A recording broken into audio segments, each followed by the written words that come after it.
కర్మ ఎవరిని విడిచిపెట్టదండోయ్. ఒకవేళ భగవంతుడైనా కాస్త ఎక్స్క్యూజ్ చేస్తాడు, కొంచెం కన్సెషన్ ఇస్తాడు, కొంచెం ఎగ్జంప్షన్ ఇస్తాడు. కర్మ చస్తే ఇవ్వదు. 1000 ఆవులు 1000 దూడలు ఉన్నాయి. దూడల కట్లు విప్పాం. ఏ దూడ దాని దగ్గరికి వెళ్ళి దాని తల్లి దగ్గరికి వెళ్ళి సరిగ్గా ఆగుతుంది. కర్మ కూడా అంతే. అవశ్యం అనుభోక్తవ్యం కృతం కర్మ శుభాశుభం.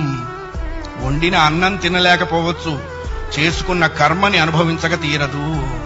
చాలా మంది కొన్ని అనవసర మాటలు మాట్లాడుతుంటారు. బ్రతకదలుచుకోలేదు, చచ్చిపోదాం అనుకుంటున్నా. చావునేటువంటిది ఏదో ఏటీఎం కార్డు పెట్టంగానే డబ్బులు వచ్చినంత ఈజీ అనుకుంటాడు. నువ్వు అనుకోంగానే చచ్చిపోతే నువ్వు చేసిన కర్మ అంతా ఎవడు అనుభవిస్తాడు? కర్మానుభవం అనుభవించడం కోసమైనా అది నిన్ను బ్రతికిస్తుంది. నీ ఇండివిడ్యువల్ ఐడియాస్తో నువ్వు బ్రతకవో ధర్మశాస్త్రం చెప్పింది.